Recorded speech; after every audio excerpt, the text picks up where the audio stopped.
ನಾವು ಅವ್ರನ್ನ ಐಸೋಲೇಟ್ ಮಾಡಿ ಇಡೋದು ಉದ್ದೇಶ ಒಳ್ಳೇದಾಗಲ್ಲ. ನಿಮ್ಗೆ ಶಿಕ್ಷಣ ಕೊಡಬೇಕು ಅನ್ನೋದು ಮಹತ್ವದ ಉದ್ದೇಶ ಆದ್ರೂ ಕೂಡ ಆ ಮಕ್ಕಳನ್ನ ಮಾತ್ರ ಪ್ರತ್ಯೇಕವಾಗಿಟ್ರೆ ಅವ್ರು ಮುಖ್ಯವಾಹಿನಿಗೆ ಬೆರೆಯೋದು ಹೇಗೆ?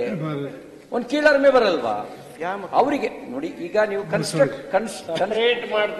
ಕಾರ್ಮಿಕ ಇಲಾಖೆಯ ಮಕ್ಕಳಿಗೆ ಎಲ್ಲರೂ ಬಂದ್ರು ಹೇಳ್ಬಿಡಿ. ಅಲ್ಲಿ ಇದ್ರಾಗೆ SC/ST ಮಕ್ಕಳಂತಿಲ್ಲ. ಸಭಾಧ್ಯಕ್ಷರೇ, ಇದರಲ್ಲಿ ಹೆಂಗಲ್ಲ ಬರೀಬೇಕಲ್ಲ ಅಲ್ಲ, ಇದು ಬೇರೆ ಬೇರೆ ನಡುವೆ ಬುದ್ಧಿವಂತರ ನಡುವೆ ಬುದ್ಧಿವಂತ. ರವಿ ಅಲ್ಲಿ ಎಕ್ಸ್ಪ್ಲೇನ್ ಟು. ಇದರಲ್ಲಿ ಸಭಾಧ್ಯಕ್ಷರೇ, ಇದು SC/ST ಹಾಸ್ಟೆಲ್ ಅಥವಾ OBC ಹಾಸ್ಟೆಲ್ ತರ ಅಲ್ಲ. ಯಾರು ಕನ್ಸ್ಟ್ರಕ್ಷನ್ ವರ್ಕರ್ ಇರ್ತಾನೆ ಅವ್ರ ಮಕ್ಕಳು will be entitled for this. ಇದು ಮಾಡ್ತಕ್ಕಂಥ ಉದ್ದೇಶ ಲೇಬರ್ ಡಿಪಾರ್ಟ್ಮೆಂಟ್. ಯಾರು ಕನ್ಸ್ಟ್ರಕ್ಷನ್ ಹೌದಾ ಲೇಬರ್ ಈ ಶಾಲೆಯಲ್ಲಿ ಆ ಊರಿನಲ್ಲಿ ಬರೀ ಲೇಬರ್ ಅಲ್ಲದೆ ಬೇರೆ ಮಕ್ಕಳನ್ನ ಅಡ್ಮಿಟ್ ಕನ್ಸ್ಟ್ರಕ್ಷನ್ ವರ್ಕರ್ ಇರಬೇಕು. ಅದು ಕೂತ್ಕೊಳ್ಳಿ. ಅದಕ್ಕೆ ಅಲ್ಲ, ಇನ್ನೊಂದು, ನೀವೀಗ ಶಾಲೆಗಳನ್ನೆಲ್ಲ ಮಾಡಿ ನಿರ್ಮಾಣ ಮಾಡಿ ಅದನ್ನ ಇದಕ್ಕೆ ಇಲಾಖೆಗೆ ವರ್ಗಾವಣೆ ಮಾಡ್ತಾರೆ ಅಂತ ಹೇಳಿದ್ವಿ. ಈಗಾಗಲೇ ಇದ್ದಂತ ಹಿಂದುಳಿದ ವರ್ಗದ ಹಾಸ್ಟೆಲ್ ಅನ್ನ ನಾವು ನೋಡಿ ಬಂದಿದ್ದೇವೆ, ಕಣ್ಣಾರೆ ನೋಡಿದ್ದೇವೆ. ನಾನು ಒಂದೆರಡು ಸಲ ಉಲ್ಲೇಖ ಓದ್ಬಿಡ್ತೀನಿ ಸರ್, ಕೇಳಿಸ್ಕೊಳ್ಳಿ. ಓದ್ಮೇಲೆ ನಿಮಗೆ ಏನನ್ನ ಪ್ರಶ್ನೆ ಇಲ್ಲೇನಾಗಿದ್ದು ರವಿ ಅವರೇ, ಯಾಕೆ ಹೇಳ್ತಾ ಇದ್ದೀನಿ ನಿಮ್ಮ ಮಾತು ಅಂತಂದ್ರೆ, because earlier also I was minister in this. Government of India wide letter dated 7/6/2016 under section 60 of the Building Construction Workers Act 1966 issued a direction to all states stating that not to spend cess fund for construction of building for schools, hospitals, training centers, labor shed cum night shelter, ಅದು ಯಾವುದು waiting ಹಾಲ್ hostels ಇದನ್ನ ಯಾವ್ದು ಮಾಡಬಾರ್ದು ಅಂತ ನಮಗೆ ಕೇಂದ್ರ ಸರ್ಕಾರ guidelines ಕೊಡ್ತು. However, next subsequent ಆಗಿ Government of India had issued an amendment to all the states government wide its letter dated 1st of December 2023. ಏನಂತ, wherein the provision has been created under the education assistance ಗೆ opening of special educational training institutions for the wards of registered BOC workers. Next, to the construction of the school buildings for the wards of BOC workers may be done from the BOC welfare fund.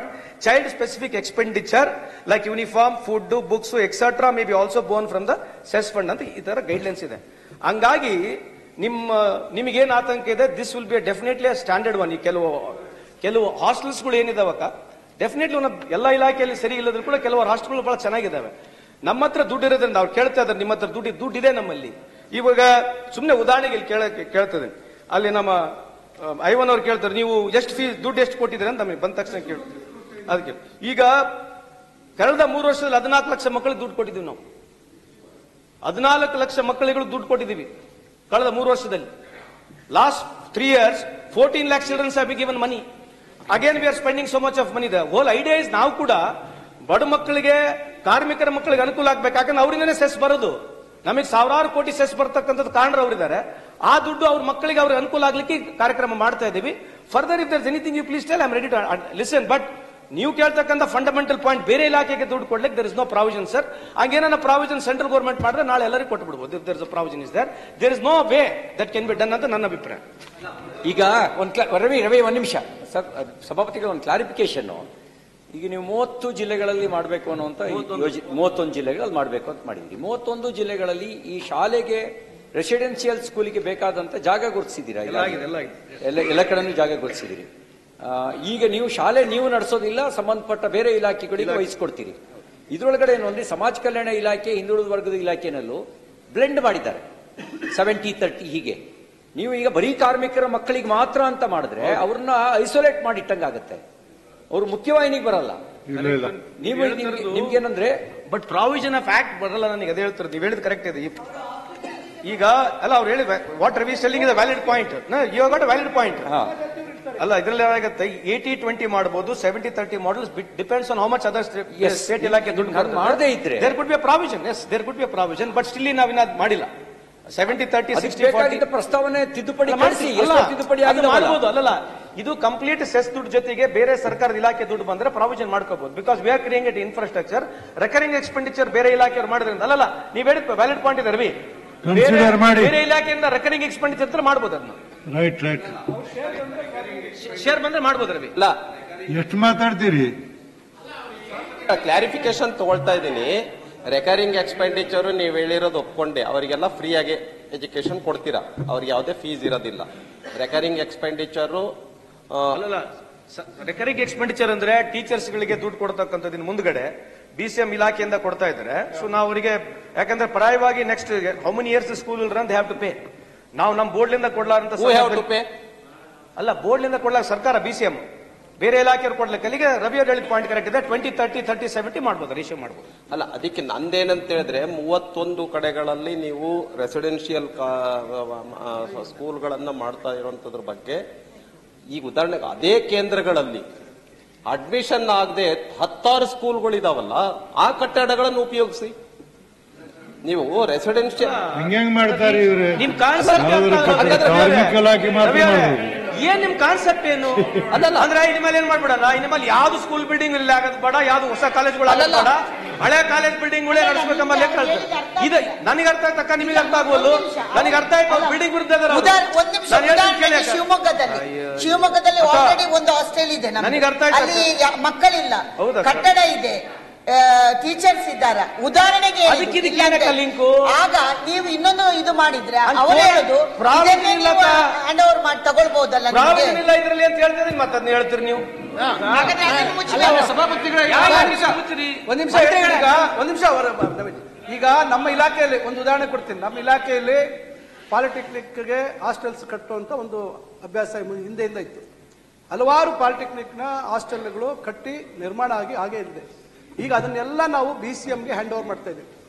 Condition ಏನು, 70% ನಮ್ಮ ಆ ಒಂದು polytechnic ಅಥವಾ engineering college ಮಕ್ಕಳಿಗೆ ಕೊಡಬೇಕು, 30% ಬೇರೆಯವ್ರಿಗೆ ಕೊಡಿ. ಕಾರಣ ಇಷ್ಟು ಏನಾಗಿದೆ, ಅಲ್ಲಿ ಏನೋ ನಮ್ಮ ಮೆಸ್ ಇದು ಏನಾಗುತ್ತೆ, ಡಿವೈಡಿಂಗ್ ಸಿಸ್ಟಮ್ ಬರ್ತದೆ. ಮಕ್ಕಳು ಅದನ್ನ ಡಿವೈಡಿಂಗ್ ಸಿಸ್ಟಮ್ ಅಲ್ಲಿ ಹಣ ಕೊಡ್ಲಿಕ್ಕೆ ಕಷ್ಟ ಆಗುತ್ತೆ ನಮಗೆ. ಈಗೇನು ಪೋಸ್ಟ್ ಮೆಟ್ರಿಕ್ ಹಾಸ್ಟೆಲ್ಸ್ ಬರ್ತಾ ಇರೋದ್ರಿಂದ ಎಲ್ಲರೂ ಇವತ್ತು ಬಡ ಮಕ್ಕಳು ಎಲ್ಲರೂ ಇವತ್ತು ನಮಗೆ ಏನು ಹಣ ಉಳಿಬೇಕು, ನಮಗೆ ಏನು ಮೆಸ್ ಬಿಲ್ ಉಳಿಬೇಕು ಅಂತಕ್ಕಂಥ ಮನಸ್ಥಿತಿಯಲ್ಲಿ ಇದ್ದಾರೆ. ಅದಕ್ಕೀಗ ನಾವು ನಮ್ಮ ಇಲಾಖೆಯಿಂದ ಕಳೆದ ವರ್ಷ ನಾವು ಸುಮಾರು 70-72 ಹಾಸ್ಟೆಲ್ ಹಸ್ತಾಂತರ ಮಾಡಿದ್ವಿ. ಮೊನ್ನೆ ಒಂದು ಸುಮಾರು 18-20 ಹಾಸ್ಟೆಲ್ ಕೊಡ್ತಾ ಇದೀವಿ. ಇನ್ನ ಎಲ್ಲೆಲ್ಲಿ ಅವಕಾಶ ಇದೆ ನಾವು ಸೋಷಿಯಲ್ ವೆಲ್ಫೇರ್ಗೂ ಕೂಡ ಹೇಳಿದೀವಿ. ಈಗ ಏನಾಗಿದೆ, ಎಲ್ಲ ಅದು ನಿರ್ವಹಣೆ ಆಗದಿರೋ ತೊಂದರೆ ಆಗ್ತದೆ. ಈಗ ಆ ಇಲಾಖೆಗಳು ಕೊಟ್ಟಾಗ ಅವರು ಅದನ್ನ ಅಲ್ಲಿ ಪೋಸ್ಟ್ ಮೆಟ್ರಿಕ್ ಮಕ್ಕಳು ಅಲ್ಲಿ ಸೇರ್ಕೊಂಡು ಉನ್ನತ ಶಿಕ್ಷಣ ವ್ಯಾಸಂಗ ಮಾಡುವಂತ ಒಂದು ಕಾಲಕ್ಕೆ ಕೆಲವು ಬದಲಾವಣೆಗಳಾಗ್ತಾ ಇರ್ತವೆ. ನೀವು ಹೇಳುವಂಥದ್ದು ಇರುವಂತಹ ಶಾಲೆಗಳ ಕಟ್ಟಡಗಳು ಈಗ ಎಲ್ಲಾ ಮಕ್ಕಳು ಇಲ್ಲೇ ಹೋಗಿ ಸೇರ್ಬಿಟ್ರೆ ನಾಳೆ ಅಲ್ಲಿ ಇನ್ಫ್ರಾಸ್ಟ್ರಕ್ಚರ್ ಏನು ಹಳ್ಳಿಗಳಲ್ಲಿ ಕ್ರಿಯೇಟ್ ಮಾಡಿದೀವಿ ಅದೆಲ್ಲ ವೇಸ್ಟ್ ಆಗುತ್ತೆ ಅಂತ. ಈಗಲೇ ನಿಮ್ಗೆ ಗೊತ್ತಿದೆ ಇಂಗ್ಲಿಷ್ ವ್ಯಾಮೋಹ ಯಾವ ರೀತಿ ಆಗಿದೆ, ಯಾವ ರೀತಿ ಇವತ್ತು ಹಳ್ಳಿಗಳಲ್ಲಿ ಮಕ್ಕಳೆಲ್ಲ ನೀವು ನೋಡ್ಬೇಕು. ಹಳ್ಳಿಯಲ್ಲಿ ದಿನ ಬೆಳಗ್ಗೆ ನೋಡಿದ್ರೆ ನೀವು ಹಳ್ಳಿಯಲ್ಲಿ 2-3 ವ್ಯಾನ್ ಹೋಗ್ತಾ ಇರ್ತದೆ ಪ್ರೈವೇಟ್ ಸ್ಕೂಲ್ಗೆ. ವ್ಯಾನ್ ಅಲ್ಲಿ ಕಳಿಸ್ತಾರೆ, ಸುಮಾರು 1/2-3 ಗಂಟೆ ಟ್ರಾವೆಲ್ ಮಾಡ್ತಾರೆ ಮಕ್ಕಳು ಹಳ್ಳಿಗಳಿಂದ. ಆ ರೀತಿ ಈಗ ಜನರ ಮನಸ್ಥಿತಿಗಳು ಯಾವ ರೀತಿ ಬದಲಾಗುತ್ತೆ ಕಾಲಕ್ಕೆ ಅನ್ನೋದು ನಾವು ಯಾರು ನಿರೀಕ್ಷೆ ಮಾಡೋಕ್ಕಾಗಲ್ಲ. ಆ ರೀತಿ ಇದೆ. ಅದರಿಂದ ಇವತ್ತು ಹಾಸ್ಟೆಲ್ಗೆ ಹೋಗ್ಬೇಕು ಮಕ್ಕಳು, ಗುಣಮಟ್ಟದಲ್ಲಿ ಅಲ್ಲಿ ಏನು ಒಳ್ಳೆ ಊಟ ಸಿಗುತ್ತೆ, ಒಳ್ಳೆ ಕೋಚಿಂಗ್ ಸಿಗುತ್ತೆ ಅನ್ನೋ ಒಂದು ಮಕ್ಕಳಲ್ಲಿ ಇವತ್ತು ನಂಬಿಕೆ ಬಂದಿದೆ, ಪೋಷಕರಲ್ಲಿ ವಿಶೇಷವಾಗಿ. ಅದರಿಂದ ಇವತ್ತು ರೆಸಿಡೆನ್ಷಿಯಲ್ ಸ್ಕೂಲ್ಸ್ಗೆ ಬಹಳ ಒತ್ತಡ ಇದೆ. ಇವೆಲ್ಲ ಕಾರಣಗಳು ಬಹಳಷ್ಟು ಕಾರಣ ಇದಾವೆ. ಅದಕ್ಕೆ ಇವಾಗ ಗವರ್ಮೆಂಟ್ ಹಾಸ್ಟೆಲ್ಸ್ ಏನು ಈ ತರ ಡಿವೈಡಿಂಗ್ ಸಿಸ್ಟಮ್ ಇರುವಂತದ್ದನ್ನ ಇವತ್ತು ಯಾರು ಒಪ್ಪಕ್ಕೆ ತಯಾರಿಲ್ಲ. ಅದಕ್ಕೆ ನಾವು ಸಂಬಂಧಪಟ್ಟಂತ ಇಲಾಖೆಗಳ ಮುಖಾಂತರ ಮಕ್ಕಳಿಗೆ ಉಚಿತವಾಗಿ ಊಟ ಕೊಡುವಂತ ವ್ಯವಸ್ಥೆ ಇವೆಲ್ಲವನ್ನು ಅದನ್ನ ನಾವು ಉಪಯೋಗಿಸಿಕೊಂಡು ಅಲ್ಲಿ ಇವತ್ತು ಹೆಚ್ಚು ಬೇಡಿಕೆ ಇದೆ, ಬಹಳಷ್ಟು ಬೇಡಿಕೆಗಳಿದೆ. ಇವತ್ತು ನಮ್ಮ ಏನೋ ತಾಲೂಕದಲ್ಲೂ ಅಷ್ಟೇ ಇವತ್ತು ಬಹಳಷ್ಟು ಜನ ಬಂದು ಹಾಸ್ಟೆಲ್ ಸೀಟ್ ಕೊಡಿಸಿ ಈಗ ಖಾಸಗಿ ಕಾಲೇಜ್ ಸೇರ್ತಾರೆ, ಖಾಸಗಿ ಡಿಗ್ರಿ ಕಾಲೇಜ್ ಸೇರ್ತಾರೆ, ಬಟ್ ಸರ್ಕಾರಿ ಪೋಸ್ಟ್ ಮೆಟ್ರಿಕ್ ಹಾಸ್ಟೆಲ್ ಬಂದು ಸೀಟ್ ಕೇಳ್ತಾರೆ. ಗೊತ್ತಲ್ಲ ನಿಮ್ಗೆ, ಎಲ್ಲರಿಗೂ ಗೊತ್ತಿದೆ. ಇವೆಲ್ಲ ಒತ್ತಡ, ಇವೆಲ್ಲ ಕಾಲಕ್ಕೆ ಬದಲಾವಣೆ ಆಗುತ್ತೆ. ಅದರಿಂದ ಇವೆಲ್ಲ ಸ್ವಲ್ಪ ನೀವು ಅರ್ಥ ಮಾಡ್ಕೋಬೇಕಾಗುತ್ತೆ ನಾವೆಲ್ಲರೂ. ಉನ್ನತ ಶಿಕ್ಷಣ ಸಚಿವರು ಹೇಳಿದ್ದು ನನಗೆ ಬಹಳ ನೋವಾಯ್ತು. ಅವರ ಸ್ಥಾನದಲ್ಲಿ ಇದ್ದುಕೊಂಡು ಈಗ ಕಾರ್ಮಿಕ ಸಚಿವರು ಹೇಳ್ತಾ ಇದ್ದಾರೆ ಒಂದು ವಸತಿ ಶಾಲೆ ಮಾಡ್ತೇವೆ, ಗುಡ್ ಕ್ವಾಲಿಟಿ ಕೊಡ್ತೇವೆ, ಗುಡ್ ಎಜುಕೇಶನ್ ಸಿಗುತ್ತೆ, ಅದು ಬೇಕು ಮಕ್ಕಳಿಗೆ ಅಂತ. ನಿಮ್ದೇ ಕೂಡ ವಸತಿ ಶಾಲೆಗಳಿರ್ತದೆ. ಒಂದ್ ನಿಮಿಷ, ಬೇರೆ ಪ್ರೈಮರಿ ಶಾಲೆಯವರು ಅವರು ಬೇರೆ ಶಾಲೆಗೆ ಹೋಗ್ತಾರೆ, ಬೇರೆ ವ್ಯಾನ್ ಅಲ್ಲಿ ಹೋಗ್ತಾರೆ ಅಂತ ಹೇಳುವಾಗ ಸರ್ಕಾರಿ ಬೇರೆ ವಸತಿ ಶಾಲೆಯನ್ನು ಸಹ ಸರಿಯಾಗಿ ಇಟ್ಕೊಳ್ಬೇಕಂತ ನಮ್ದು ಉದ್ದೇಶ ಇದೆ ಅಲ್ಲ, ಇರ್ಬೇಕಲ್ಲ. ಒಬ್ಬ ಮಂತ್ರಿಯಾಗಿ ಆ ರೀತಿ ಬಹಳ ನೋವನ್ನು ನೀವು ನಾನು ಹೇಳಿದ್ದು ನೀವು ಅರ್ಥ ಮಾಡ್ಕೊಳ್ಳಿಲ್ಲ. ಫ್ಯಾಕ್ಟ್ ನೀವು ಅರ್ಥ ಮಾಡ್ಕೊಳ್ಳಿ. ನೀವು ಹಾಸ್ಟೆಲ್, ಯಾಕೆಂದ್ರೆ ಹಾಸ್ಟೆಲ್ ಅನ್ನು ನಾನು ನೋಡಿದ್ದೇನೆ. ಹಾಸ್ಟೆಲ್ ಸ್ಥಿತಿ ಯಾವ ರೀತಿ ಇದೆ, ಕಿಟಕಿ ಇಲ್ಲ, ಬಾಗಿಲುಗಳಿಲ್ಲ, ವಸತಿ ಶಾಲೆಗಳು ಯಾವ ರೀತಿ ಇದೆ. ಒಂದು ನಿಮಿಷ ಕೇಳಿ, ನೀವು ಅರ್ಥ ಮಾಡ್ಕೊಂಡಿರೋದು ಬೇರೆ. ಒಂದು ನಿಮಿಷ ಕೇಳಿ.